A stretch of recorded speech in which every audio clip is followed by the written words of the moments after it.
გამარჯობა, მოგესალმებით. 2000 წუთში დავიწყებთ ჩვენს მომდევნო პირდაპირ ჩართვას, ვინც უკვე ჩვენთან ერთად ხართ. დიდი მადლობა ამისთვის. დავუოდოთ სულ ცოტა ხანი, სანამ დანარჩენებიც შემოგვიერთდებიან. თუმცა ვიტყვი, რომ ჩვენი ამ ჩანაწერის, ამ ვიდეო ჩართვის ჩანაწერი დაიდება, მოგვიანებით შეგიძლიათ ნახოთ, თუმცა იმედი მაქვს, რომ დღეს გვეყოლება მსმენელი პირდაპირ ეთერშიც, იმიტომ რომ ასეთ შემთხვევაში უფრო ინტერაქციული გამოდის ხოლმე ჩვენი ჩართვები და მე ვფიქრობ, რომ გაცილებით საინტერესოდ მიმდინარეობს ხოლმე. თუ კი პირველად მოხვდით, საერთოდ აი ამ პირდაპირ ჩართვაში, ესეთ შემთხვევით წააწყდით, ასე ვთქვათ, ამ გმულს, გეტყვით, რომ ეს არის პლატფორმა მშობლის კივრი, როგორც ალბათ სახელწოდებიდანაც ნათელია, პირველ რიგში ეს პლატფორმა მშობლებისთვის არის განკუთვნილი. და თუმცა არა მარტო მათთვის, ბავშვთან დაკავშირებულ ნებისმიერ პირს, ჩვენ ვფიქრობთ, რომ შეუძლია ბევრი საინტერესო, ისეთი სასარგებლო ინფორმაცია მოიძიოს აი ამ პლატფორმაზე. მე გახლავართ თამთა საამიშვილი, ფსიქოლოგი, წარმოადგენ ორგანიზაცია Mag Georgias. დღევანდელი ჩვენი აი ამ ჩართვის ფარგლებში შევასრულებ ესეთი ფასილიტატორის თუ მოდერატორის ფუნქციას. დღევანდელი ჩვენი სტუმარი გახლავთ მარიამ ხვადაგიანი, რომელსაც შეიძლება იცნოთ არა მარტო ჩვენი პლატფორმიდან. მარიამ არის ნეიროფსიქოლოგი და ჩვენს პლატფორმაზე უკვე არაერთხელ სტუმრობდა, როცა დრო გექნებათ, მე გირჩევთ, რომ გადახედოთ აი ჩვენს ვიდეოთეკას, ამ გვერდზე ადვილია მისი მოძებნა და ნახავთ, რომ ბევრ საინტერესო საკითხზე ესაუბრება მშობლებს. სანამ დღევანდელ თემას გაგაცნობთ, ალბათ დააკვირდით და დააფიქსირეთ, რომ ჩვენი ჩართვა ითარგმნება ჟესტურ ენაზე, ამისთვის მადლობა ლეკუნა ჯაფაშვილს. და პრინციპში, როგორც ხედავ, მე მგონი შეგვიძლია უკვე დავიწყოთ. დღევანდელ თემას რაც შეეხება, ეს არის თემის არჩევისას ხელმძღვანელობთ იმ შეკითხვებით, რომელიც ხშირად მოდის ხოლმე ჩვენს აი პლატფორმაზე, მშობლის კივრზე. აქვე გეტყვით, რომ ეს პლატფორმა აი ვიდეო ჩართვების გარდა გთავაზობთ უფასო კონსულტაციას სხვადასხვა სპეციალისტთან, იქნება ეს ფსიქოლოგი, მეტყველების თერაპევტი, ნეიროფსიქოლოგი თუ ოკუპაციური თერაპევტი. ამითაც შეგიძლიათ რომ ისარგებლოთ და აი ძალიან ხშირად ის შეკითხვები, რომლებიც შემოდის ჩვენ პლატფორმაზე, უკავშირდება ბავშვის ქცევის მართვას. ეს არის მე მგონი ისეთ ერთ-ერთი ყველაზე აქტუალური საკითხი. და აი ამ ქცევის მართვის ფარგლებში კიდევ გამოიყოფა ბავშვის ეგრეთ წოდებული CGUT და ამიტომ აი ამ თემის აქტუალურობიდან გამომდინარე, გადავწყვეტეთ, რომ აი ამ საკითხზე ვისაუბროთ დღეს. მარიამ, კიდევ ერთხელ გიხდით მთელი ჩვენი გუნდის სახელი, ძალიან დიდ მადლობას ჩვენთან თანამშრომლობისთვის, აქ სტუმრობისთვის. და მოდი ისეთი შესავლით რომ დავიწყოთ, ხო? ხა CGUT არ არის ესეთი ტერმინი, ყოველდღიურად გამოყენებადი სიტყვა, მაგრამ აი საერთოდ ვინ იგულისხმება ამ ჯიუტ ბავშვებში, რას გულისხმობდა, რამდენად არის პრობლემა და როდის არის პრობლემა, ხო? აი ესე აი ამ საკითხებზე მინდა გთხოვო რომ ვისაუბროთ დღეს. მადლობა თამთა. ნამდვილად ეს ტერმინი არის გამოყენებული იმიტომ, რომ მშობლები ძალიან ხშირად სწორედ აი ასე მოგმართავენ, რომ ბავშვი არის ძალიან ჯიუტი, რა ვუყოთ CGUT-ს და ასე შემდეგ. თუმცა თავადაც ხშირად უჭირთ ხოლმე განმარტება, ან სხვადასხვა განმარტება აქვს სხვადასხვა მშობელს, იმიტომ რომ ერთი მშობლისთვის ამ კონკრეტულ ქცევაში გამოიხატება ეს ეგრეთ წოდებული CGUT და სხვა მშობლისთვის სხვა ქცევაში. თუმცა ეს გამოიყენება არა მხოლოდ საქართველოში, ტერმინი ჯიუტი ბავშვი, ჯიუტი ადამიანი არსებობს ყველა კულტურაში და შესაბამისად დაახლოებით მოიაზრება ერთი და იგივე. როდესაც განსაკუთრებით მშობლებსა და ბავშვებზე, როდესაც საუბრობთ, როდესაც ასე ვთქვათ, ბავშვი არ მიყვება მშობლის ინსტრუქციას სხვადასხვა სიტუაციასა და სხვადასხვა კონტექსტში. მე მაინც გავაზიარებ პრეზენტაციას იმისთვის, რომ ვიზუალურადაც რაღაცნაირად გქონდეს ეს თვალსაჩინოება, თუმცა პერიოდულად შეიძლება გამოვთო კიდევაც. ანუ რა შემთხვევაში ეძახიან თავად მშობლები ჯიუტ ბავშვს. როდესაც შეთავაზებების უმრავლესობაზე ბავშვი ამბობს უარს, რომ აი ხშირად მშობელი ამბობს, რაღაცას ამოიჩემებს და მე რაც არ უნდა ვუთხრა, მას ვერ გადავაფიქრებინებ. როდესაც რთულია მოლაპარაკების წარმოება. ძირითადად აი აქცენტი არის, რომ ბავშვი რაღაცას ითხოვს ერთ შემთხვევაში, მაგალითად, მინდა ჩავიცვა წითელი კაბა. და აი მოლაპარაკება იმასთან დაკავშირებით, რომ ამ წუთას კაბა არ გამოვა, ეს ძალიან უჭირთ. ან ასევე ძალიან ხშირი არის ხოლმე და ამაზე შემდეგ ვისაუბრებთ, როდესაც საკვებზე, კონკრეტულ საკვებზე ამბობს უარს და ამ შემთხვევაშიც მშობელი აღიქვამს ამას სიჯიუტედ, თუმცა აი ძალიან მნიშვნელოვანი არის გავითვალისწინოთ თუ რა დგას ამ ეგრეთ წოდებული სიჯიუტის მიღმა, ხო? რაღაცის გამო შეიძლება ბავშვი ისეთ რაღაცის გამო ამბობს უარს ქმედებაზე, იქნება თუ საკვებზე. რაც თუ აღმოვაჩინეთ, შემდეგ ბევრად გაგვიმარტივდება, ასე ვთქვათ, გადასვლა უკვე მოლაპარაკებებზე. რთული არის გადაათქმევინო, რთული არის დაითანხმო და ასე შემდეგ. ანუ განმარტება, რომ ნახოთ სიტყვა სიჯიუტის ლექსიკონში, ეს არის აზრის ქცევის მოქმედების ცვლილებაზე უარის თქმა. და თითქოს როდესაც ყველა გზით ვცდილობთ ლოგიკურად სიტუაციასთან შესაბამისობაში და ბავშვს აქვს სინამდვილეში უნარი იმისა, რომ გაიგოს, ის მაინც აგრძელებს და ითხოვს იმას, რაც არის, ასე ვთქვათ, იმ წუთას შეუძლებელიც კი. აი ამას ვეძახით ხოლმე სიჯიუტეს, რაც შეიძლება შემდეგ გამოიხატოს ძალიან ბევრნაირად. მაგალითად, არ მომყვება დაბადების დღეზე ჯიუტი, ან არ გაჩერდა, ან ტანტრუმი მაგალითად შეიძლება ესეთი ტანტრუმით გამოიხატოს, როდესაც უარს ამბობს რაღაცაზე და ჩვენ ვცდილობთ მაინც გავაკეთებინოთ, ხო? თუმცა ჩვენ უნდა გავითვალისწინოთ რამდენიმე რამ, როდესაც საუბრობთ აი ამ ეგრეთ წოდებულ სიჯიუტეზე. ყველა ადამიანს, როგორც ბავშვს, ისევე ზრდასრულს აქვს თავის ტემპერამენტი. ვიღაცა არის სანგვინიკი, ვიღაცა არის მელანქოლიკი, ანუ ვიღაცა არის უფრო აქტიური, ვიღაცა შეუძლია მოქნილად გადავიდეს ერთი აქტივობიდან მეორეზე, მიმღებლობა აქვს უფრო მარტივი, ვიღაცა არის უფრო პასიური, ვიღაცას უფრო უჭირს ემოციების გამოხატვა, უჭირს უფრო მეტად ცვლილებებთან შეგუება და შესაბამისად ეს ჩვენ უნდა გავითვალისწინოთ. როდესაც ბავშვი იბადება, მას თანდაყოლილად, გარკვეულწილად მოყვება ტემპერამენტი და ტემპერამენტი ხშირ შემთხვევაში არის ხოლმე შეიძლება ასეც თქვას გენეტიკური, როდესაც ვამბობთ, რომ აი ძალიან მშვიდია, ძალიან გაწონასწორებულია, მამას გავს ან დედას გავს, ხო? აი რაღაცნაირად ეს ტემპერამენტი ჩვილობის ასაკშივე ბავშვებს ეტყობათ. ამიტომ ეს უნდა გავითვალისწინოთ და ძალიან მნიშვნელოვანი რაც არის აქ, არ უნდა მივიღოთ ბავშვის ესა თუ ის ეგრეთ წოდებული ჯიუტი ქცევა პიროვნულად ჩვენ თავზე, რომ ეხლა ჩვენ ვიკეთებს ამას. ხო, აი ეს არის კიდევ ის რაც რთულია ხოლმე ამ დროს, რომ დიახ, მარიამ, აი ერთ-ერთმა მსმენელმა ასეთი კომენტარი დაწერა, მე მგონი ზუსტად იმის რელევანტურია, რასაც ახლა ამბობ, რომ ზოგჯერ მშობლებს ერევათ სიტუაცია აზრის გამოთქმა სიჯიუტე გონიათო.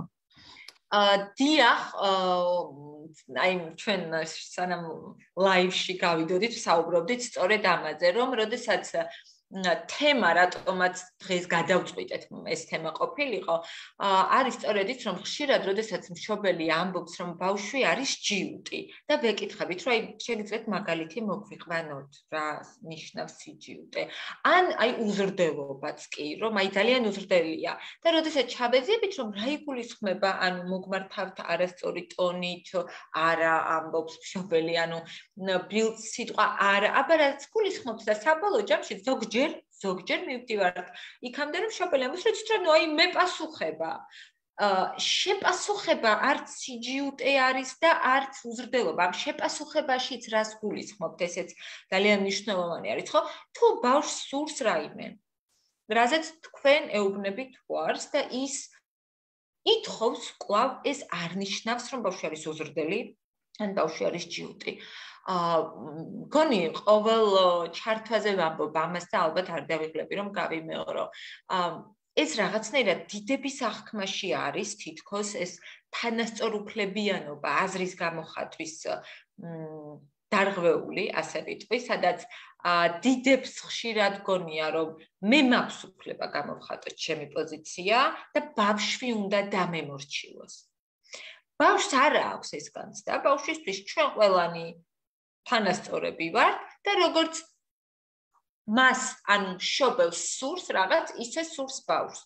რა თქმა უნდა, სრულიად გასაგები არის, რომ ბავშვმა შეიძლება მოითხოვოს თუნდაც ისეთი რაღაც, რაც მისთვის არ არის უსაფრთხო და მე როგორც ზრდასრული ვალდებული ვარ, დავიცვა ბავშვი ამისგან, მაგრამ ბავშვს ჭირდება ახსნა. იმ შემთხვევაშიც კი, თუ მან ვერ გაიგო, ჩვენ ახსნის მცდელობა ისე, რომ მისთვის ეს გასაგები იყოს, უნდა გქონდეს, ან მაშინაც, როდესაც არ ვეთანხმებით და ვეუბნებით, რომ ძალიან წუხარ, მაგრამ შენ ამას ვერ მიიღებ, ეს არ უნდა იყოს იმ ნარატივით, რომ მე ვთქვი და დამთავრდა.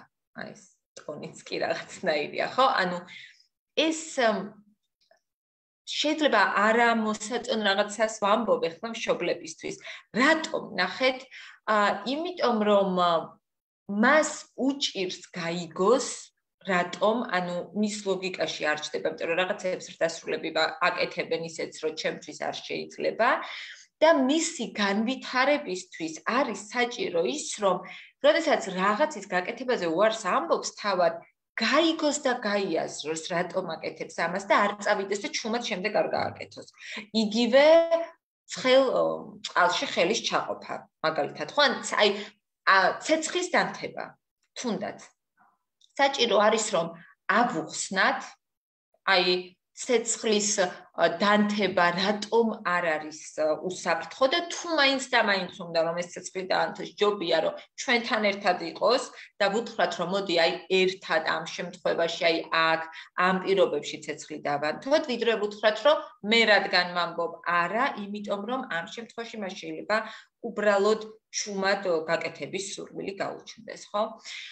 ზოგჯერ, თუმცა არიან ნამდვილად არის ხოლმე ისე, რომ ყველაფერი ვცადეთ, მაგრამ აი ეს მოთხოვნა ბავშვის მაინც რჩება, რასაც გამოხატავს მერე უკვე სხვადასხვა გზით და ეს გზა შეიძლება იყოს, როგორც ვთქვი, ტანტრუმია შეიძლება იყოს, რომ დადგება და არ მოდის, შეიძლება არ იტილოს, მაგრამ ნუ აი უბრალოდ არ მოდის, ფიზიკურად ხელში აყვანაუწევთ, ან განსაკუთრებით ცოტა დიდებზე თუ საუბრობთ, იქ ხელშიც ვერ აიყვანთ და არის ესეთი ძალიან ძლიერი რეზისტენტობა, რომ არა და დამთავრდა, ხო? და ძალიან მთავარი კიდევ ერთი მიზანდასახულობა ზოგადად არის საკმაოდ კარგი თვისება. და არიან ბავშვები, რომლებიც საკმაოდ მიზანდასახულები არიან და სხვადასხვა სტრატეგიებით და იმ მშობლებს ამაზე ხშირად გვეცინება ხოლმე, რომ უშუალოდ რაღაცაზე რაზეც ბავშვს უარი უთხრეს, წავა მოიფიქრებს სტრატეგიას, როგორ მოითხოვოს ის ნივთი, რაზეც უარი უთხრეს და თუ სტრატეგია იქნება კარგი და ესეთი გააცინებს მაგალითად მშობლებს, მშობლები ხშირად შემდეგ აძლევენ მის საშუალებას, რომ ესათო ის ნივთი დაუშვათ აიღოს.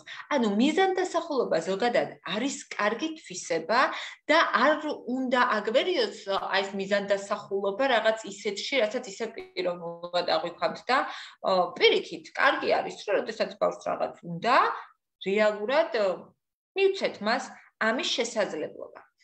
მესამე ეს არის რიგიდულობა, რომელიც პრინციპში ტემპერამენტთანაც კავშირში არის, არიან ბავშვები, რომელთაც ცვლილებების მიმართ აქვთ საკმაოდ სერიოზული სირთულეები, ასე რომ ვთქვათ, ანუ თუ მან გადაწყვიტა და მას უნდა და ემზადება, რომ დღეს უნდა ჩაიცვას წითელი მაისური, შეიძლება მისთვის მართლა ემოციურად რთული იყოს, რომ უცებ წითელი მაისური არ არის, იმიტომ რომ აი არ ვიცი, დაგვეკარგა, ვერ პოულობთ და ეხლა დედიკო უცებ გადაიცვი მწვანე, ხო? და ეს მისთვის იყო სტრესი.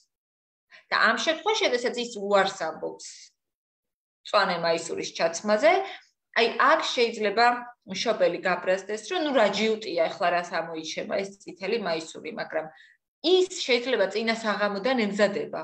ამისთვის, ხო? ამიტომ ესეთი სწრაფი ცვლილებები, რაც დასრულებს გვახასიათებს ხოლმე, რომ აი ბავშვებს ახლა 100 არა ისე გავაკეთოთ, ან ამასაც ძალიან ხშირად ვამბობ, იმიტომ რომ ხშირად ხდება, რომ ბავშვი ზის უყურებს ტელევიზორს და მშობელი უცებ შემოდის. ოთახში ძილის დროა იღებს ასე ვთქვათ, გამოსართავ პულს და რთავს. ხო და ბავშვი რჩება უცებ, აი ვერ იგებს რა ხდება, იწყებს ტირილს, იმიტომ რომ მისთვის ყველაზე სასიამოვნო პროცესში, როდესაც ის უყურებს თავის საყვარელ მულტფილმს, აი უცებ მისი ნებართვის გარეშე ამას რთავენ. და აქაც მან შეიძლება დაიწყოს მოთხოვნა, რომ არა, მე სანამ არ დავასრულებ ამის ყურებას, არ წამოვალ და არ დავიცნებ, ხო? ჩვენ განსაკუთრებით უნდა გავითვალისწინოთ ის, რომ სხვადასხვა ასაკში აი ეს ეგრეთ წოდებული CGUT-ში გამოხატული ქცევები ძალიან დამახასიათებელი არის ბავშვებისთვის. მაგალითად, აი პირველი არის წელიწადნახევრიდან 3 წლამდე და რატომ? ამაზეც სხვადასხვა ჩართვის დროს გვისაუბრია. როდესაც ბავშვი იწყებს დამოუკიდებლად ფუნქციონირებას, სიარული შეუძლია საგნების აღება, შეუძლია, ანუ დამოუკიდებლობა ემატება და ეს ავტონომიურობა, როდესაც წინა პლანზე მოდის, მას აქვს ძალიან საინტერესო აღმოჩენა ასევე, რომ მას შეუძლია რაღაცაზე უარი თქვას. აი ესე გაცხადებულად თქვას, რომ უი არა, მე ეს არ მინდა და რა თქმა უნდა, მას ეს პროცესი მოსწონს. ეს არის გარკვეული სახით თავისუფლების მოპოვება, რომ მე ვარ ჩემი თავის ბატონ პატრონი. შემიძლია რაღაცაზე არა ვთქვა და ეს ბავშვებს ძალიან მოსწონთ და აი პირველი ეს ასაკი არის სწორედ, როდესაც იწყებენ გარკვეულწილად გამოცდას მშობლების.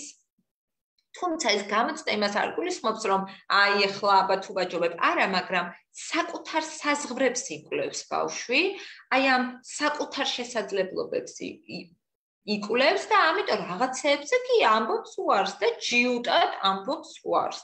იმაზეც, რასაც მანამდე ძალიან შვიდად აკეთებდა. ასევე სადღაც აი სკოლაში წასვლის პერიოდში არის ასევე გარკვეული ტიპის აი ესეთი ქცევები, რომელსაც ჯიუტ ქცევას ვეძახით ხოლმე, როდესაც ან უარს ამბობს მეცადინეობაზე, ან პირიქით უარს ამბობს ბავშვებთან ერთად თამაშზე და ეხლა ძალიან ხშირი არის აი ეს კომპიუტერებთან და გაჯეტებთან ურთიერთობა, ხო? აქ შემთხვევაშიც გარკვეულწილად ეს CGUT ამ ეტაპისთვისაც არის დამახასიათებელი, იმიტომ რომ შეიძლება რაღაცები დაინახა, რაც მის თანაკლასელებს აქვთ მაგალითად და ამასაც უნდა, ამიტომ იქაც თვით დამკვიდრების საკითხი შემოდის და უარს ამბობს რაღაცებზე, ან ბევრი მიზეზი შეიძლება იყოს, მაგალითად არ მეცადინეობს და ამ შემთხვევაში ყოველთვის უნდა დავაკვირდეთ რა არის საფუძველი იმისა, რომ ჯიუტად უარს ამბობს დაუშვათ ან მეცადინეობაზე, ან სწავლაზე, ან სკოლაში წასვლაზე, იმიტომ რომ CGUT-ის მიღმა რაღაც დგას ხოლმე, ან ტემპერამენტი, როგორც ვთქვი, ან კონკრეტული მიზეზი. და ეს მიზეზი შეიძლება იყოს ძალიან მრავალფეროვანი, რომლის გაგებაც ჩვენ დაგვეხმარება.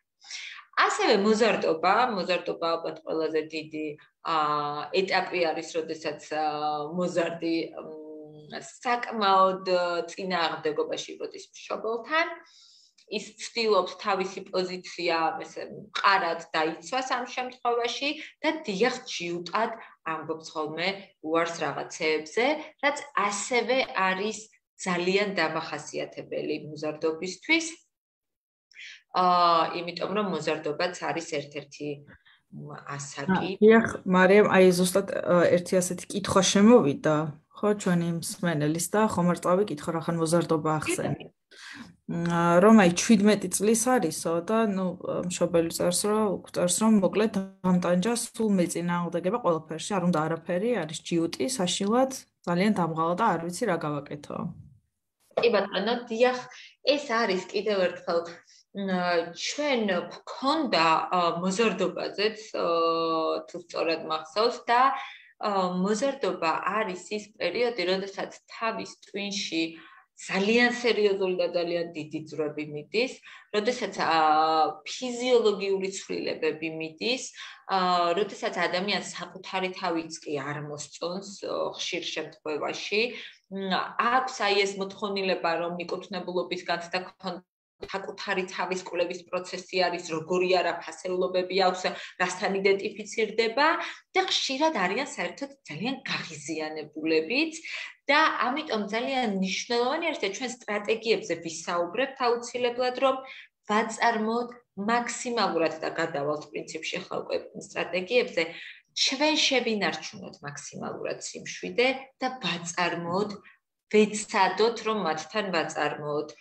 დიალოგი და გახსოვდეთ ის რომ ეს პერიოდი გაივლის ეს არ არის მუდმივი ეს არის რაღაც ესეთი გარდამავალი ეტაპი და აი ამ გარდამავალ ეტაპზე თქვენი მხარდაჭერა ძალიან მნიშვნელოვანია. სტრატეგიებს უშუალოდ აუცილებლად შემოგთავაზებთ და აუცილებლად ვისაუბრებთ.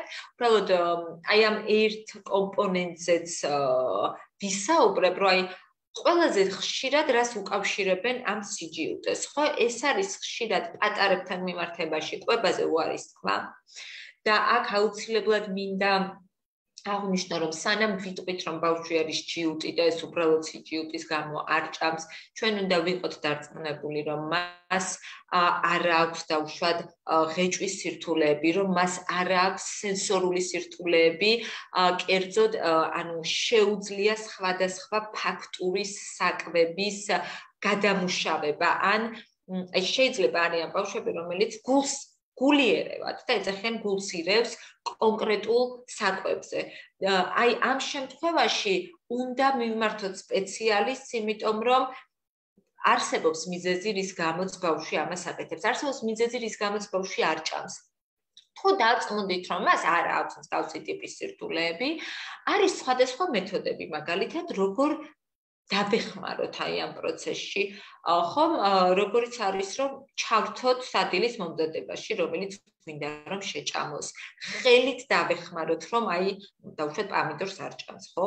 არა უშავს ავიღოთ ეს პამიდორი დავჭრათ, დაჭყლიტოს.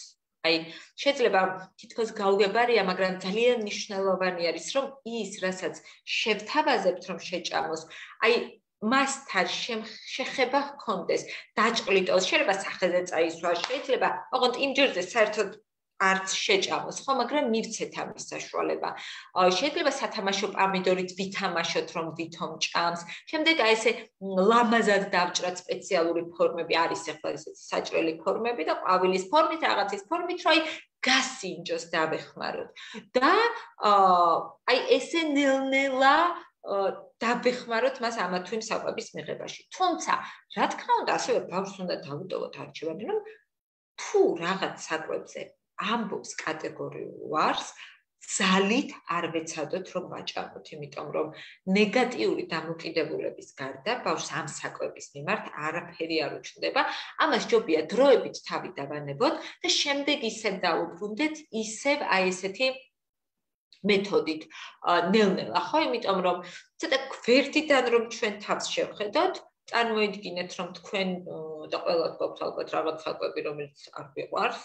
აი ვიღაცა ესე მოდიოდეს ამ საკვებით და ძალით ცდილობდეს რომ გაჭამოთ, ხო? ანუ აქ ვინ უფრო GUT-ია, ცოტათი კითხვის ნიშნის ქვეშ დგას, ხო?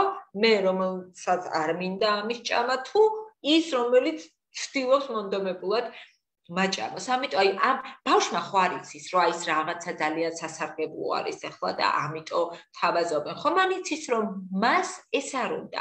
მის ორგანიზმს ეს საკვები არ უნდა და შესაბამისად ამბობს უარს. ამიტომ აი აქ ბრძოლას, ასე ვთქვათ, და კონფრონტაციაში შესვლას ჯობია რომ დაველოდოთ და სხვადასხვა მეთოდებით ვცადოთ კვების შეთავაზება. მეორე არის ტუალეტის გამოყენებაზე უარის თქმა. ტუალეტის ჩვევის ათვისება, ეს იქნება ქოთანი, თუ ასე შემდეგ. აი აქაც არის ხშირად რომ აი GUT-ია, ხშირად ხდება ხოლმე რომ ბავშვებს რო ქოთანს მოუტანეს, ეს ბავშვები თამაშობენ, ხან თავზე დაიხურავენ, ხან ანუ აი ყველანაირი დანიშნულებისთვის იყენებენ. აქაც საკმაოდ ისტრესებიან ხოლმე ბავშვები, როდესაც ძალით ცდილობენ გამოაყენებინონ ეს ქოთანი. აქაც არის მნიშვნელოვანი, რომ მოდელირებით მაგალითად თოჯინა, არის სპეციალური თოჯინები, რომელიც შეგვიძლია რომ ესე გამოვიყენოთ. საუბარი, ზღაპარი, მოთხრობა ეს არ დაგავიწყდეთ, რომ დაუშვათ ისტორია, სოციალური ისტორია, არ ვიცი, სტილოზე, რომელმაც არ იცოდა ღამის ქოთნის გამოყენება და შემდეგ რომ გამოიყენა, როგორ არ ვიცი, ემოციები ჩახვდნენ, უკვე დიდია, ის გაიზარდა და ასე შემდეგ. ანუ ამ გზით უფრო მარტივია, თუმცა დროში უფრო ხანგრძლივია. მარტივიაში ნახეთ რას გულისხმობ, რომ ზრდასრულებს ხშირად გვინდა შედეგზე გავიდეთ სწრაფად. და იმისთვის რომ შედეგზე გავიდეთ სწრაფად, ზოგჯერ შეიძლება ითქვას ვიყენებთ არასწორ სტრატეგიებს.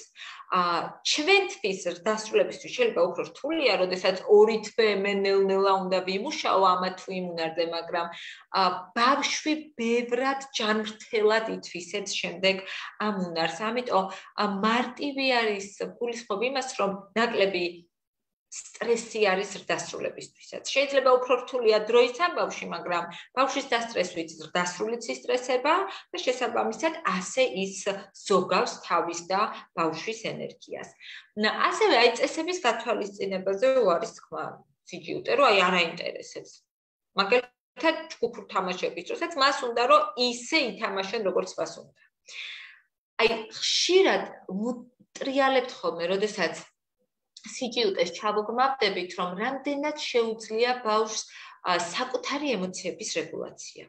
რამდენად შეუძლია მარცხს გაუმკლავდეს, რამდენად შეუძლია გაზიარება, რამდენად შეუძლია ჯგუფურ აქტივობებში ისე ჩართვა, რომ გაითვალისწინოს სხვისი პოზიციები. აი ამ უნარების განვითარებაზე თუ ვიმუშავებთ, აი ეს ეგრეთ წოდებული ჯიუტი ქცევა, სადაც არამე ეს მინდა დავინახავთ, რომ შემცირდება.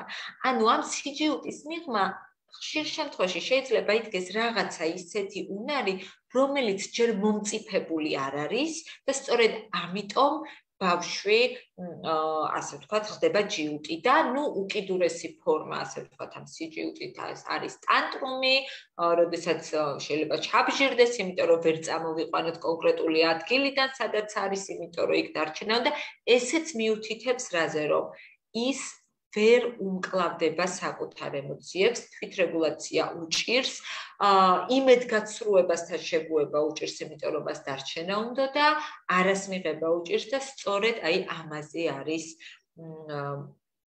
აი ამაზე უნდა გააკეთოს ზრდასრულმა აქცენტი. რაც შეეხება რა შეიძლება გავაკეთოთ და რა სტრატეგიები შეიძლება რომ გამოვიყენოთ ჩვენ. პირველ რიგში უნდა დავიწყოთ რით? აი წარმოვიდგინოთ ორი წუთით სიტუაცია, სადაც ბავშვი, რომელმაც დაკარგა კონტროლი, ან არ დაკარგა კონტროლი, მაგრამ აი ძალიან ჯიუტად დგას და თავისას ითხოვს, ჩვენ ვღელავთ, როგორც წესი. ამ აღელვების მიზეზი ხშირად არის რა, რომ მე მინდა ბავშვმა გააკეთოს ის, რაც საჭირო არის, რომ გააკეთოს, რაც მე მიმაჩნია სწორად, რომ გააკეთოს და ის მე არ მიჯერებს. ეს სხვათა შორის ხდება, ბავშვი არის 3 წლის, 8 წლის, 15 წლის, იმიტომ რომ ამ შემთხვევაშიც მშობელს აქვს აი ეს გაცდა, რომ მე უკეთ ვიცი, მე ვიცი რას ვეუბნები და უნდა დამიჯეროს. და როდესაც არ მიჯერებს, იწყება აღელვება და აი აქ არის ძალიან გადამწყვეტი და ძალიან მნიშვნელოვანი, რომ მშობელი მაქსიმალურად ეცადოს შეინარჩუნოს სიმშვიდე. იმ შემთხვევაშიც კი, როდესაც ბავშვი იქცევა ცუდად, ასე ვთქვათ, ტირის, ჩხუბობს, აქ კიდევ უფრო მნიშვნელოვანი არის შევინარჩუნო სიმშვიდე, იმიტომ რომ მან კონტროლი დაკარგა და მეც თუ კონტროლი დავკარგე, იქ კარგი შედეგი ნამდვილად ვერ გექნება, ხო? სიმშვიდეს ვცდილობთ შევინარჩუნოთ სხვადასხვა ტექნიკებით და ამის ტექნიკები არსებობს და უშუალოდ ჩავისუნთქოთ ღრმად ცხვირით დავითვალოთ 5-მდე და შემდეგ პირით ამოვისუნთქოთ ნელა, ხო? აი, ყველაზე მარტივი ტექნიკა, ან დავითვალოთ 10-მდე, მოზარდების შემთხვევაში უთხრათ, რომ მოდი იცი რა, ეხლა შენ ჯიუტო, მეც ცოტათი დაღიზიანებული ვარ, ცოტა ხანი შევწყვიტოთ ამ თემაზე საუბარი და როდესაც ორივე დამშვიდდებით, შემდეგ ისევ დავბრუნდეთ. ან ცადოთ დიალოგის წარმოება, არგუმენტირებული დიალოგის წარმოება, მაგრამ კამათში შესვლა და კონფლიქტში გადასვლა როგორც წესი არ არის გამოსავალი.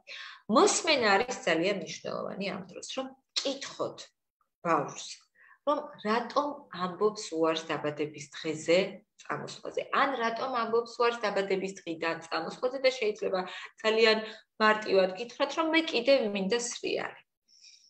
აქ ვიყენებთ სხვადასხვა სტრატეგიებს დავუშვათ, რომ თუ ბავშვი ისევ და ისევ აი როგორც ტელევიზორის გამორთვა ვახსენე, ძალიან ჩართული იყო ამ თამაშის პროცესში, ვაცნობიერებ მე როგორც დასრული, რომ ის თამაშობდა, მას კიდევ უნდა თამაში, ამიტომ ვეუბნები, რომ ნახე 10 წუთი კიდევ. აი აქ რომ მივა ისრის საათის ის არის, ჩვენ მივდივართ.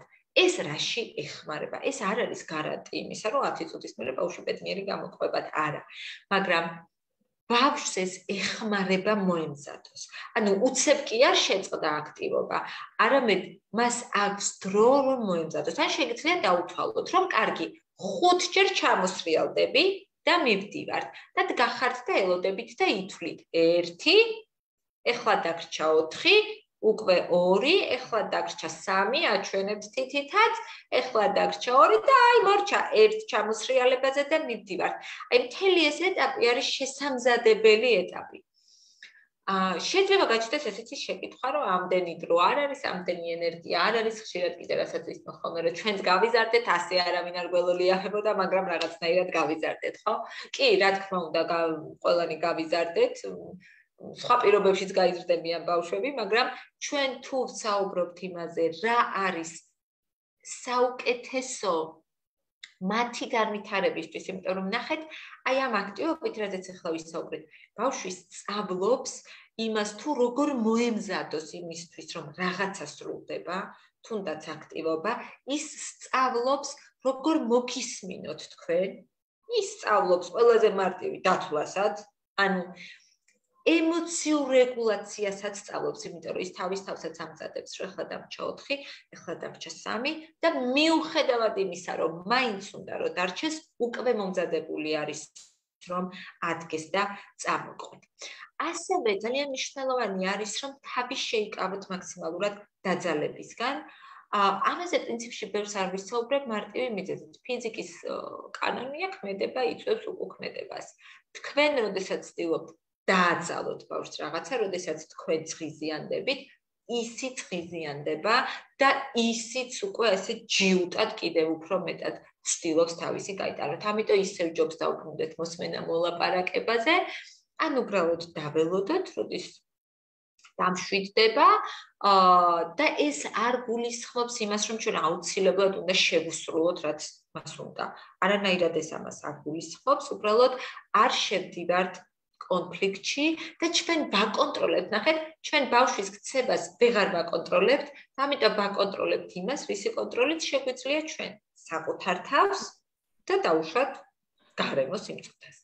მარიამ, აი მსმენელი გვეკითხება, რომ იმ შემთხვევაში მერეც რომ არ დაგთანხმდესო აი ჩვენი შეიძლება არ დაგთანხმდეთ, რა თქმა უნდა, მე რასაც ვამბობ, ეს საერთოდ არ ნიშნავს, რომ აუცილებლად 100%-ში დაგთანხმდებათ. მით უმეტეს კიდევ ერთხელ თუ ანუ როგორ არის მიჩვეული და მისი ტემპერამენტი რა არის. უბრალოდ ამ ქმედებებით მეტი შანსი არის, რომ დაგთანხმდეთ და მეტი შესაძლებლობა არის იმის, რომ ერთხელ, ორჯერ, სამჯერ და ის ისწავლით სწორედ აი ამ მოლაპარაკებას, ასე ვთქვათ, თორე პირველივე ჯერზე საერთოდ ამას რო გამოიყენებთ პირიქით, პირველივე ჯერზე 90%-ში არ დაგთანხმდებათ, არც მეორე ჯერზე. ამიტომ ეს ცოტათი ხანგრძლივი პროცესი არის, სადაც აი ნახეთ რა უნდა გვახსოვდეს, რომ ჩემი ძირითადი მიზანი რა არის.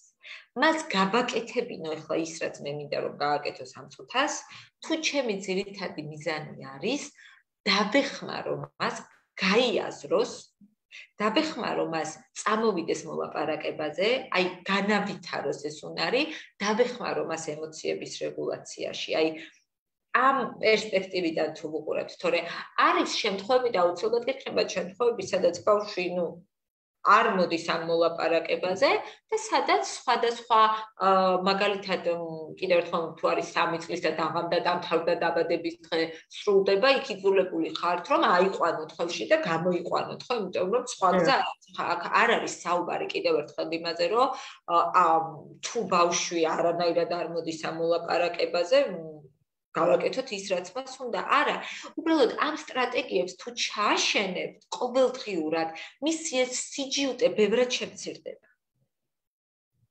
ამაზეა საუბარი. დიახ, ანუ აი ხლა ერთი მსმენელი გვეკითხება, სხვა კითხვებიც არის, იმასაც აუცილებლად წავიკითხე, უბრალოდ კითხულობ იმ კითხვებს, იმ თანმიმდევრობით კითხულობ, რაც ახლა რელევანტურია, ხო? ანუ მარიამის საუბრის. აი, როცა ვერ ველოდები და დროში ვარ შეზღუდულებიო. ასეთ შემთხვევებიც არის, ხო, რა თქმა უნდა. კი ბატონო, ახლა განხილულ მაგალითებში, ესე იგი, როცა შეიძლება რაღაცა საფრთხის შემცველია, ხო, ხა დაბადების დღის ცენტრში ვერ დარჩები ღამის 12 საათამდე, ან შეიძლება ქუჩაში უნდა რაღაცა ქუჩაზე გადარბენა უნდა, ხო, რაღაცა წითელ ფერზე. ასეთ შემთხვევაში ჩვენ შვიდად ვერ დაველოდებით, ხო, როდის დაბადება. აი შეიძლება აი დროშის შეზღუდვასთან დაკავშირებით დროშის შეზღუდვასთან დაკავშირებით არის ძალიან დიდი მადლობა ამ შეკითხვისთვის, იმიტომ რომ აი ეს ძირითადად ხდება ხოლმე დილით, მაგალითად, როდესაც მშობელს ეჩქარება სამსახურში წასვლა, ბავშვი იწყებს რომ ადგომა არ უნდა, იქნება ეს სკოლაში თუ ბაღში და ასე შემდეგ. ესეც ნახეთ ჩვენ ძალიან ხშირად ვუყურებთ ჩვენი პერსპექტივიდან. ჩვენ გვეჩქარება სამსახურში, ნახეთ, დროში მე ვარ შეზღუდული. ბავშვი არ არის შეზღუდული, იმიტომ რომ მას გააჩნია ასაკს პატარას არ აქვს ესე დიდად დროის აღქმა. ამიტომ ან ვაკეთებთ რას, მაგალითად თუ კვებასთან მიმართებაში არის და ძალიან დიდხანს ჭამს, ან ძალიან გვიან იწყებს ჭამას და ნუ აი მე ამის გამო გვაგვიანდება, ან ჩაცმასთან მიმართებაში არის. ვცდილობ დავგეგმო ერთი კვებასთან მიმართებაში და ადრე ავდგე უფრო იმისთვის რომ მეტი დრო დამრჩეს, ან ჩაცმასთან მიმართებაში, აი ამას ხშირად აღნიშნავენ მშობლები და გამოსავალი შეიძლება იყოს ის, რომ თუ ბავშვს დილით უჭირს არჩიოს, რა ჩაიცვას, ან დედა რასაც ეუბნება იმას არ იცვათ, საღამოს გადაწყვიტოს. ძილის წინ თავაზობთ, რომ მოდი აი ამ 2 ტანსაცმლიდან და მივედით არჩევანის გაკეთებამდე, ამ 2 ტანსაცმლიდან არჩიე, ხვალ რა გინდა რომ ჩაიცვა. მაშინ მთელი საღამო დაუწყოს დაუშვათ ამ ტანსაცმლის ამორჩევას, მაგრამ დილით თუ დროში შეზღუდული ვარ, ვეუბნებით რომ ნახე გუშინ ხომ არჩიე, ან ამ 2-დან რომელიც შენ არჩიეს უნდა ჩავიცვათ, ან გვეჩქარება და მაშინ მე გადავწყვეტ. ძალიან დიდი მნიშვნელობა აქვს იმას, რომ ბავშვმა თავად გააკეთოს არჩევანი. ეს მას ეხმარება გააკეთოს ის, რისი გაკეთება შეიძლება მას საერთოდაც არ უნდა. და აი ეს მაგალითიც ძალიან ხშირად მომყავს, რომ თუ ბავშვს უნდა ზამთარში ჩაიცვას, არ ვიცი. აი, მაგრამ ზუსტად ასეთი კითხვა, აი ხლა რა მაგალითიც დაიწყე და ბარემ წავიკითხავ, ხო? ჩვენი ერთ-ერთი მსმენელი გვწერს, რომ 4 წლის გოგო ნაყავს და ყოველ დილით, როცა უზომოდ გვეჩქარება ბაღსა და სამსახურშიო, იწყებს საშინე ისტერიკას. ამიდის შესაფერისად, როცა ვთხოვ ჩაცმას, არაფრით არ იცმევს. ვცადე ყველანაირი გზა, ვალაგებ რამდენიმენაირ ტანსაცმელს ამიდის შესაფერის, მაგრამ მას მაინც ღია ტანსაცმლის ჩაცმა სურს. შეუძლია იტიროს განუწყვეტლივ ბოლო ხმაზე. ასეთ დროს როგორ ვიქცევით, არ ესმის არაფერიო, მაშინვე იწყებს ბოლო ხმაზე გაპროტესტებას. აი ზუსტად ის მაგალითია, როცა ბავშვს სურს გავიდეს სახლიდან, ნუ სეზონის საბამო ტანსაცმელი. კი ბატონო, ამ შემთხვევაშიც როგორც უკვე აღნიშნე, ერთი არის რომ წინა საღამოს ვიწყებთ მეორე დღის ტანსაცმლის არჩევას და ამიტომ წინა საღამოს წყდება, რაც მე დროში მეხმარება, იმიტომ რომ წინა საღამოს მან აირჩია და შესაბამისად ეს დისკუსიაც შეიძლება თუ არა ზაფხულის კაბით გავიდებ ზამთარში გადმოდის წინა საღამოს და იქაც თავაზობ ალტერნატივას. ალტერნატივა ერთი რომ თუ აუცილებლად გინდა ჩაიცვა ზაფხულის კაბა, მაშინ ამ კაბის მიღმა არსებობს მაისური გრძელმკლავიანი, ან ზემოდან დაუშვათ ჟაკეტი, ან არ ვიცი, რეიტუზები, ანუ შევთავაზო რაღაცა ალტერნატივა, რომ კი ბატონო ეს იყოს, მაგრამ ისე რომ ის თბილად და უსაფრთხოდ იყოს, ან ვთავაზობ, რომ ეს ვერა, მაგრამ აი ამ 2-დან რომელიც უყვარს დაუშვათ ძალიან, რომელს, მაგრამ ეს აქტივობა გადმოიტანეთ ძილის წინ, საღამოს. ძილის წინაც ნუ გადმოიტანთ, იმიტომ რომ მე ძილით შეიძლება ჭირდეს, მაგრამ აი საღამო დაუთმეთ რა, რომ მოემზადოს და მე აი ვაიმე ეს რა ლამაზი კაბა, ხვალ ამაში როგორ მოგიხდება, შეგიძლიათ ფოტო ამოიღოთ აი მთლილი კაბის, რომ ვაიმე აი აქ რო იყავით დაბადების დღეზე გახსოვთ, ყველა რო გაგიჟდა და მოეწონა რა ლამაზი კაბა არის, ანუ სხვადასხვა სტრატეგიები გამოიყენეთ, იმიტომ რომ წარმოგიდგენთ დილით ახალგაზრდებზე მე რაღაცა მინდა, ამ დროს მაიძულებენ რომ აი ეს არ გავაკეთო, ისედაც ბაღში არ მინდა წასვლა და არ მინდა ეს კიდე ცალკე საკითხი არის და თან მე უკვე დასწავლელი ჩვევაში გადადის ეს რომ აი მე რიტუალებით ხდება რომ ყველა ბაღში წასვლის წინ ახლა მე უნდა ვიტირო. მარიამ, ასევე მე მგონი ეს პრეზენტაცია შეგვიძლია ხო გამოვხსნათ უკვე თუ გავიარეთ თვითონ ბოლომდე. მარიამ, აი ეს კვებასთან დაკავშირებით როცა საუბრობდი, მაშინ ახსენე რომ რიგ შემთხვევებში შეიძლება რაღაცა შეგრძნებებს უკავშირდებოდეს, ხო? ან უსიამოვნო შეგრძნებებს იწვევდეს ესა თუ ის პროდუქტი. და აი ტანსაცმელთან დაკავშირებითაც ტანსაცმელთან დაკავშირებითაც შეიძლება რომ რაღაცა ტიპის ნაჭერი მისთვის იყოს უსიამოვნო ბავშვისთვის, ამიტომ უარს ამბობდეს ამის ჩაცმაზე. ზოგადად ტანსაცმელი არის საკმაოდ როგორ თქვა პირადია, ანუ ხშირად დასრულებს აქ პროტესტი, რომ აი 2 წლის, 3 წლის ბავშვმა რატომ იცის, რა უნდა ჩაითვლას, რასაც ვეტყვი, ის უნდა ჩაითვლას და არ არის ეს ასე. მას აქვს სრული უფლება, რა ტანსაცმელიც უნდა ის ჩაიცვას. თუ მას რაღაცა არ მოსწონს, ნახეთ, ისევ და ისევ, აი სეზონთან მიმართებაში, ხა თუ სეზონური არის, მაშინ პრობლემა წესით არ უნდა იყოს, ხო? ბავშვს არ უნდა, როგორც უკვე ვთქვი, წითელი მაისური უნდა, მწვანე მაისური, არ არის პრობლემა. ჩაიცვას მწვანე მაისური, იმიტომ რომ სინამდვილეში ვერ ასაბუთებენ თავად დასრულები, რომ რატომ არ შეიძლება რომ ჩაიცვას წითელი, თუ მას უნდა წითელი. მაგრამ თუ სეზონთან შეუსაბამობაში არის, აი აქაც არსებობს უამრავი აქტივობა, რომელიც შეიძლება გავაკეთოთ და ეს შეიძლება ბაღთან შეთანხმებითაც, აი მაგალითად აღმზრდელებთან, როდესაც ტრენინგი გქონია, მათ აქვთ ხოლმე არაჩვეულებრივი ესეთი აქტივობები, სადაც შეიძლება ტანსაცმელიც მიიტანონ ბავშვებმა და კედელზე გაკრულია სხვადასხვა სეზონების ფოტოები და ეს ტანსაცმელი უნდა მოაგროვონ, რომელი სეზონის არის, ეს რას ნიშნავს, როდის უნდა ჩავიცვათ, რატომ არ უნდა ჩავიცვათ, რომ შეიძლება გავცივდეთ და ასე შემდეგ. ანალოგიურად შეგიძლიათ სახლშიც გააკეთოთ. უბრალოდ ნახეთ რა არის თუ მე და ესეც არ უნდა დაგვაბიწყდეს რომ თუ მე ამ დროს დასრულებ დგები და გავდივარ ზაფხულის მაისურით და ბავშვი ამას უყურებს. ამაზე მოვიცვი ქურთუკი და მე ისიც ამბობს რომ მეც მინდა ზაფხულის კაბა და მე ვეუბნები რომ არ შეიძლება. ბავშვი ამას ვერ იგებს და რა თქმა უნდა ისიტირებს.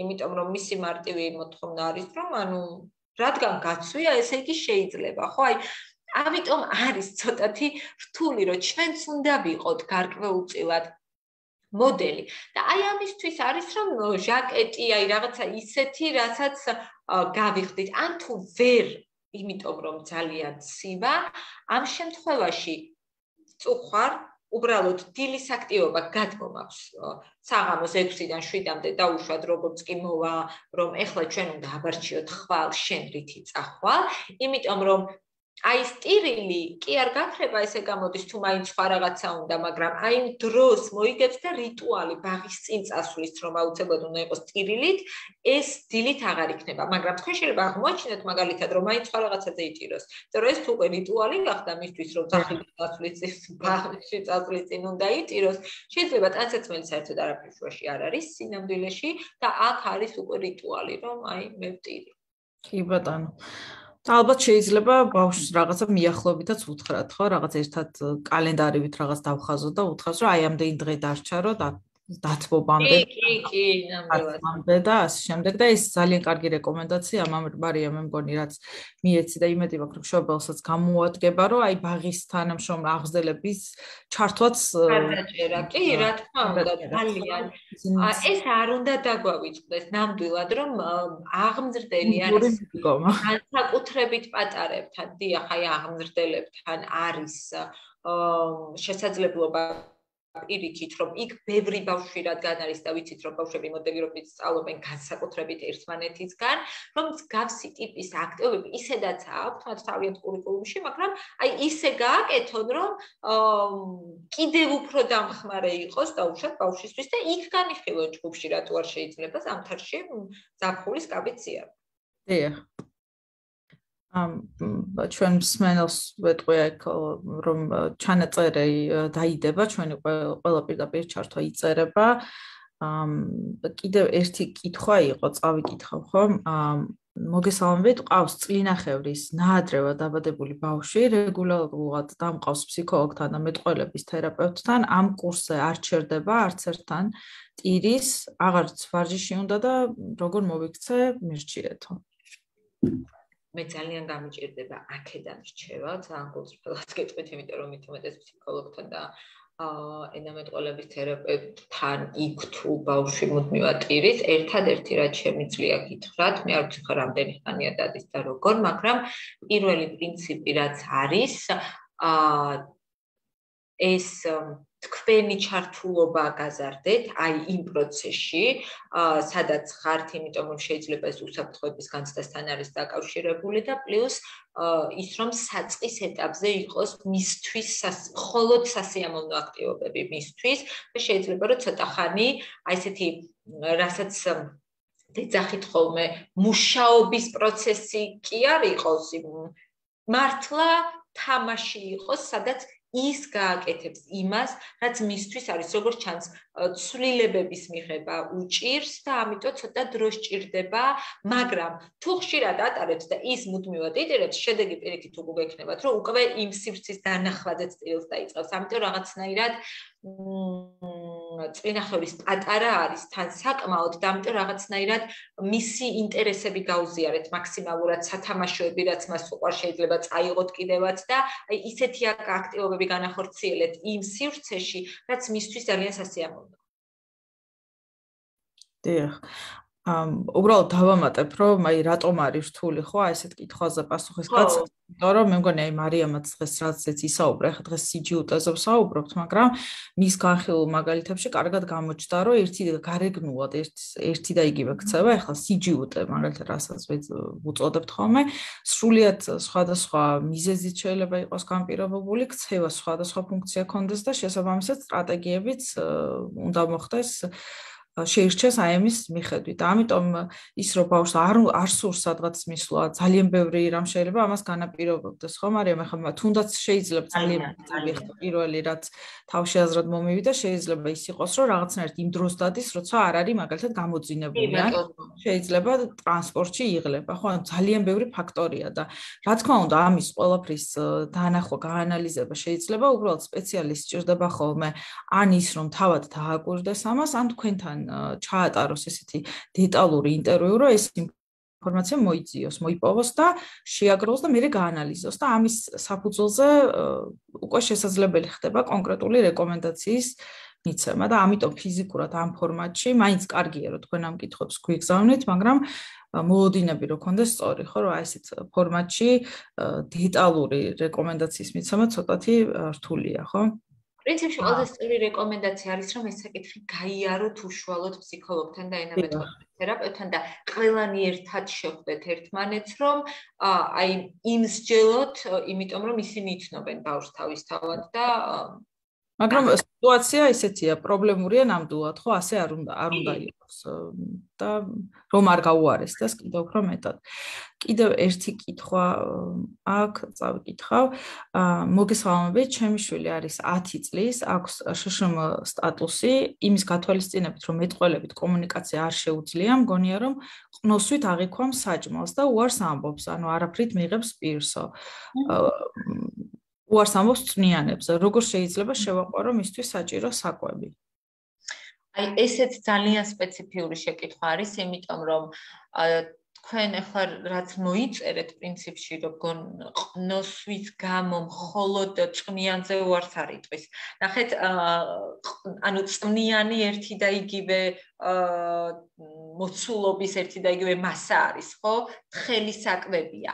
ამიტომ ამ შემთხვევაში და მე მგონი მშობლის კივზე არის, ხო? იგივე სენსორული თერაპევტის კონსულტაცია, რომელიც უფრო დაწვრილებით გამოგკითხავთ, იმიტომ რომ კვება ხშირად უკავშირდება იმას, რომ კონკრეტულ ფაქტურის საკვებს არ ვიღებ, ვერ ვიღებ, ასე ვთქვათ. ამიტომ ეს ყნოსვა არის თუ გემო არის თუ სინამდვილეში არც გემო არ არის და უბრალოდ მასა არის ის, რაც მას არ მოსწონს, ამას მე ნამდვილად ვერ გეტყვით, მაგრამ ამისთვის თქვენ შეგიძლიათ დაუკავშირდეთ მოგონებს და დაგეხმარებიან. მოგწერეთ პირადი შეტყობინების სახით, ეს ახლა აქაც არის დაფიქსირებული და შეგვიძლია რომ დაგიკავშირდეთ ამ კომენტარის შემდეგ, მაგრამ როგორც მარიამა და მეც აღნიშნე შესავალ ნაწილში ჩვენი პლატფორმა გთავაზობთ ესე სრულიად კონფიდენციალურ უფასო კონსულტაციას კვირაში ორ შაბათობით არის ხოლმე ეს კონსულტაციები, მათ შორის ოკუპაციურ თერაპევტებთან, რომლებიც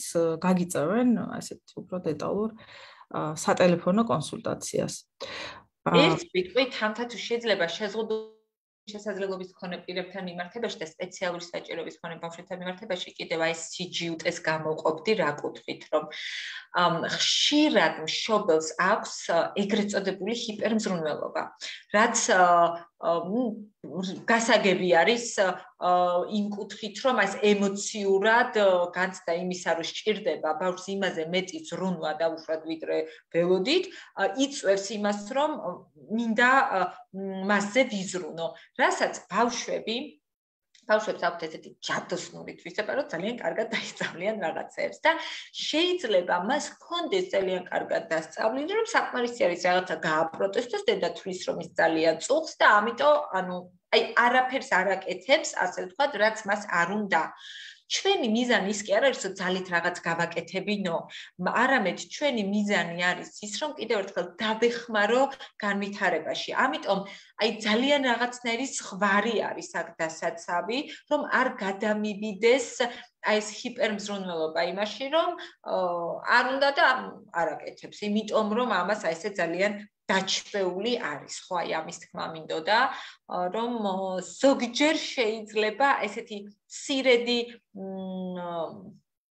ბიძგებით დავეხმაროთ ბავშვს რომ პირიქით, აი ახალი საკვები, თუმცა ამ შემთხვევაში როგორც უკვე ვთქვი, სტრატეგიები რა იქნება, უშუალოდ სპეციალისტმა უნდა გითხრათ. კი ბატონო, ჩემი შვილი არის 2 წლის, ვერ მეტყველებს და როცა რამე უნდა არ ვუსრულებ ტირის, ისტერიკაში ვარდება, წვება ძირს, თავს ურტყამს იატაკს და თმებს მაწიწკნისო და როგორ მოვიქცეო. თუ შეიძლება როცა რაიმე უნდა არ ვუსრულებ, ვერ ვუსრულებ. ხო, როცა რაიმე უნდა და არ ვუსრულებ, ტირისო და ისტერიკად აღწერს გავს ტანტრუმს, ხო? განსაკუთრებით ხშირი არის ტანტრუმები, მაშინ, როდესაც ბავშვები არ საუბრობენ და რატომ? ისინი ვერ გამოხატავენ ვერბალურად, წარმოგიდგენთ, წყინად გაბრას და უნდა ვერაფერს ამას ვერ აკეთებს და ამიტომ ძალიან განიცდის. თუ 2 წლის საერთოდ არ საუბრობს და გაქვთ მსგავსი ტიპის, ასე ვთქვათ, სირთულები, მე გირჩევთ, რომ მიმართოთ სპეციალისტს ამ შემთხვევაში. დიახ, და ასევე ჩვენ შევიკავებ აი ესეთი კონკრეტული რჩევისგან, იმიტომ რომ ნამდვილად აქ ქცევითი ცოტათი სირთულეებიც არის, მიუხედავად რომ დამახასიათებელი არის, მაგრამ ცოტათი შეიძლება მხარდაჭერა სჭირდება სწორედ ენამეტყველების განვითარების კუთხით, იმიტომ რომ როდესაც ბავშვები იწყებენ საუბარს, აი ესეთი რთული ქცევა, ეგრეთ წოდებული, მკვეთრად მცირდება ხოლმე. კი ბატონო, და რაც უფრო ადრე მოხდება ჩარევა, მით უფრო უკეთესია შემდეგ შედეგი და პროგრესი. თუმცა ჩვენ ამას წინათ გქონდა კიდე ჩართვა იმ კომუნიკაციის რაღაც ალტერნატიულ საშუალებებზე. შეიძლება მეტყველება არ იყოს და რაღაცა სხვა გზებით ვასწავლოთ ბავშვს, რომ გამოხატოს ემოციები და განცდები და აზრები გამოხატოს. ვათვალიერებ ახლა კიდევ კომენტარებს. ერთი კომენტარია ასეთ კითხვა ხომ? კი ბატონო, ეს ამ მშობელმა მოგწერა, რომ სიტყვებს ამბობს, როგორც ჩანს, ბავშვს ცალკეულ სიტყვებს, მაგრამ ვერ სახო, ანუ არა წინადადებ. როგორც წესი, აქ 2 სიტყვიან ფრაზებზე, ხო? ლაპარაკი 2 წლის ასაკში ეს კონკრეტული ბავშვი ცალკეულ სიტყვებს ამბობს. ნახეთ, ნებისმიერ შემთხვევაში იმისთვის, რომ გააჩნია სიხშირეს, თუმცა ქცევა, რომელსაც აღწერთ და რადგან გაქვთ კითხვა, როგორ მოიქცეთ, ჯობს მიმართოთ ამ შემთხვევაში სპეციალისტს. არ არის, ანუ ზოგადად რაც შეიძლება გააკეთდეს და უშუალოდ არის ის, რომ თავისთავად ამაზე არ გაქვს ის რეაქცია, რომ მე რა მოხდა და არ უშავს, არამედ ისევ და ისევ ასწავლით ამ ემოციების თვითრეგულაციას და ეუბნებით, რომ მე მესმის, რომ გინდა და მე მესმის, რომ ვერ გაძლევ და გეწყინა, მაგრამ ანუ არ აძლევთ რაღაცის გამო არ აძლევთ, ხო, იმ ნივთს და ეხმარებით აი ამ ემოციების რეგულაციაში. უბრალოდ კიდევ ერთხელ ვთქვი, გააჩნია, აი ძალიან რთულია რა ესე, გააჩნია რამდენი სიტყვა აქვს ლექსიკურ მარაგში, გააჩნია მიმართული მეტყველებია, რამდენად კარგად ესმის, რამდენად ხშირად არის მსგავსი ტიპის ქცევა და თუ თმებს თქვენ გაგლიჯავთ, ერთ-ერთი კიდევ რაც უნდა გააკეთეთ, რომ არავითარ შემთხვევაში არ აკეთებთ იმას, რომ ამას არ აუშავს. ანუ ძალიან მკვეთრად გამოხატავთ თქვენს პოზიციას, რომ თქვენ ეს არ მოგწონთ. რაც არ გამოიხატება ყვივილში, არ გამოიხატება ჭყუფში, არ გამოიხატება იმის, რომ თქვენ უკან კიდევ თმებს იწკნით. არა, უბრალოდ ცდილობთ დისტანცირდეთ მისგან, როვნებით, რომ მე ასე არ მომწონს და მე ეს მტკი. ასევე კიდევ საინტერესო, ხო, კარგია, როცა ჩვენ მუშაობთ პრევენციაზე, ხო, აი ტანტრუმის პრევენციაზე, რომ კარგად ვაკვირდებით იმ სიტუაციებს, სად არის მაინც ეს არ უსრულებთ, აი რას არ უსრულებთ კონკრეტულად და როგორ შეიძლება ამისთვის თქვა წინასწარ მოვამზადოთ, თქვა თუ მაღაზიაში მივდივართ, შეიძლება წინასწარ შევთავაზოთ, მივდივართ და ვავარჯიშოთ. ესეთ ინდივიდუალური კონსულტაციის ფარგლებში უფრო დეტალურად გვექნება შესაძლებლობა, რომ განვიხილოთ ეს კონკრეტული სიტუაციები. აქ არის კიდევ ერთი კითხვა, სანამ ჩვენი დრო ამოიწურება. ორ წლი ნახევრის არის ჩემი გოგონა, ღამით იღვიძებს და ითხოვს ხან საკვებს, ხან სხვა ჭიქით წყალს და ასე შემდეგ. დილის 4 ან 5 საათზე, ხანაც სრულიად გაურკვევლად ტირისო. ამ შემთხვევაშიც ცოტათი რთულია, იმიტომ რომ არის ძალიან კონკრეტული შემთხვევა. რატომ ეღვიძება, მოდით ამითი დავიწყოთ, ანუ რომელსაც აწინებთ, წილის წინ არ უნდა უყურებდეს ტელევიზორს, იმიტომ რომ არც კომპიუტერს ის თავის თვით აღაგზნებს და ასე შემდეგ, რამდენად ხშირად აკეთებს ამას, რას იღებს, ვისთან ძინავს და ასე შემდეგ, ანუ ბევრი შეკითხვა არის ამ შემთხვევაშიც და ამქაც გირჩევთ კონსულტაცია გაიაროთ უშუალოდ სპეციალისტთან, რომელიც და შეიძლება პედიატრთანაც, ხო? და როცა ის გამორიცხავს, თქვა ყველაფერს, მე ვფიქრობ, რომ უკეთესი იქნება, რომ მე ჩაერთოს ფსიქოლოგი. აი, ბოლო კითხვა, ჩემი შვილი არის 5 წლისო და როცა რაღაც არ უნდა, ბოლო ხმაზე ყვირის, წვება ძირს და თუ რამე არ აინტერესებს, ასე გამოხატავს, რომ არ აინტერესებს და თუ ვესაუბრები, გადააქვს სხვა თემაზეო საუბარი. ანუ ესეც ტანტრუმია, ხო, რეალურად, რასაც აღწერს მშობელი, ტანტრუმი ხო დასაკითხვა უკვე 5 წელი. დიდია ტანტრუმისთვის, სიმართლე რო გითხრათ. აქ იმის მანიშნებელია, ხო, რომ მიუხედავად იმისა, რომ შენ აღნიშნე, რომ ასაკთან ერთად როგორც წესი იკლებს ტანტრუმის სიხშირე და ზუსტად იმის გამო ხო, რაც გითხარი, რომ ეს ვერბალური უნარი უკეთესად იწყებენ ბავშვები მეტყველებას და გამოხატავენ უკვე სიტყვერად აღარ ჭირდებათ იატაკზე გაწოვა, მე მგონი ეს არის ზუსტად იმის მაგალითი, რომ ასე ავტომატურადაც რაღაცა კონკრეტულ ასაკში არ გაქრება თქმა უნდა არ გადის. არ შეუძლებს. და არა. და 5 წელი პრინციპში არის ის ასაკი, როდესაც ეს მიუთითებს რაზე, სწორედ იმაზე, რომ ემოციების რეგულაცია მას უჭირს და 5 წელი, აი თუ 3 წლის და 2 წლის ბავშვს უჭირს ემოციების რეგულაცია და ვამბობთ, რომ ანუ ჯერ პატარა არის 5 წლისთვის, მას უკვე ცოტა მეტი სტრატეგია უნდა ჰქონდეს, რომ გაუმკლავდეს. ამიტომ აქაც ჩნდება კითხვა, რომ აქამდე როგორ მოვედით, ანუ თუ ეს არის დასწავლილი ქცევა, მაშინ მას უკვე დასწავლილი აქვს, რომ ამ შემთხვევაში რა რეაქცია აქვთ ზრდასრულებს, თუ აძლევენ ამით განმტკიცებული ქცევა არის და ანუ ეს სტრატეგია უნდა შევცვალოთ, თუ ემოციური რეგულაცია გვიჭირს, აქაც მაქსიმალურად ეცადეთ, აი ყოველჯერზე ვამბობ და ახლა ვიტყვით, ძალიან ეხმარებათ ბავშვებს ემოციურ რეგულაციაში მსგავსი ქცეების ყურება ანიმაციის სახით, ან მოთხრობის სახით და შემდეგ თქვენთან ერთად ამის განხილვა. ოღონდ ანიმაციაზე, არა ბავშვზე ცოტა ხარი, რომ აი ის რომ ასე მოიქცა შენი საზრით რატო? რას გრძნობდა ამ დროს? ეწყინა თუ გაბრაზდა? შენი საზრით კიდე როგორ შეეძლო გამოეხატა ეს გაბრაზება და აი მე ნელ-ნელა გადადით თქვენ თავზე რომ იცი რამეც როდესაც მწყიც ხოლმე აი ზოგჯერ ესე მინდა გავაკეთო მაგრამ არ ვაკეთებ მე ბავშვს ეკითხებით რომ აი შენ მაგალითად როგორ იქცევი ხოლმე როდესაც ბრაზდები ანუ ძალიან მნიშვნელოვანია რომ ემოციის იდენტიფიცირება შემეძლოს, სახელდება შემეძლოს და რეგულაცია შემეძლოს და ამ შემთხვევაში შეგიძლიათ უფრო სპეციფიკურისთვის დიახ, ანუ ერთს დავამატებ, მარიამ, აი ბრაზი რო ახსენე, ხო, ალბათ ემოციების რეგულაცია კიდე ცალკე დიდი თემაა, მაგრამ ეს უბრალოდ თავარი ალბათ რაც კარგია რომ ხაზი გავუსვათ ამას რომ ეს არ გულისხმობს იმას რომ ბავშვი სულ კარგ ხასიათზე უნდა იყოს და არ უნდა ბრაზდებოდეს უბრალოდ ვლაპარაკობთ იმაზე რომ ეს ბრაზის როგორ უნდა გამოიხატოს იმიტომ რომ სურვილიც აქვთ ხოლმე მშობლებს რომ ჩემი შვილი არ მინდა რომ ბრაზდებოდეს და ვუხსნით რომ ასე არ არის ადამიანი მოწყობილი ეს ბრაზის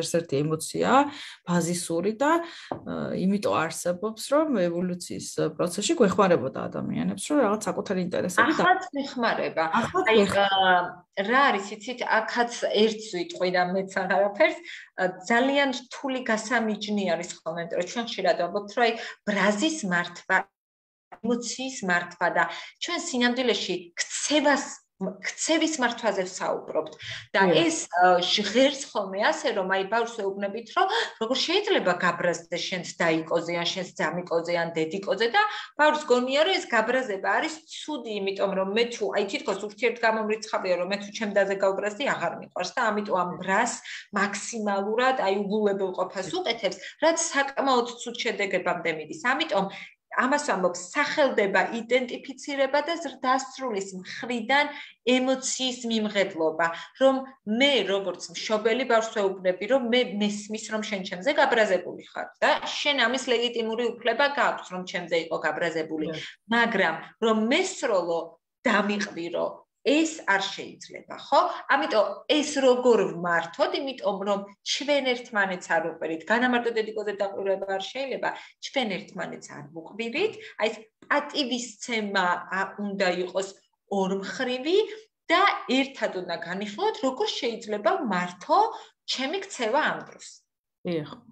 ჩვენი დრო პრინციპში ამოიწურა ამით მარიამ რადგან აი მოზარდების თემამ გაიჟღერა და ამაზე ჩვენ უკვე გვაქვს შენთან ჩაწერილი ცალკე აი ესეთი ჩართვა ჩვენს ტექნიკურ ასისტენტს ვთხოვ რომ აი ჩართვის მული აქვე კომენტარებში დადოს და გარდა ამისა ჩვენ ყავდა კიდევ ერთი სტუმარი ანა ბარქაია ქცევის თერაპევტი რომელიც ისაუბრა უშუალოდ ტანტრუმის მართვის სტრატეგიების შესახებ რომელიცაც ახლა ჩვენ ასე დრო არ დაგვრჩა და აი მეორე ლაივის ჩანაწერის მუსაც აქვე დავდებთ და შეგიძლიათ რომ გაიცნო და როგორც დასაწყისში აღვნიშნე საკმაოდ ისეთი მდიდარი ვიდეოთეკა დაგვიგროვდა ამ ჩვენი პლატფორმის ფუნქციონირების ფარგლებში და გადახედეთ იმიტომ რომ გონია რომ ბევრს საინტერესოს იპოვით მათ შორის მარიამთან გაკეთებულ სხვა ჩანაწერებსაც უღრმესი მადლობა მარიამ კიდევ ერთხელ სახელით ძალიან დიდი მადლობა მსმენელს ასეთი აქტიური ინტერაქციული ჩართვისთვის რაზეც ბოლომდე სამწუხაროდ კითხვები ვერ გავეცით ნაწილს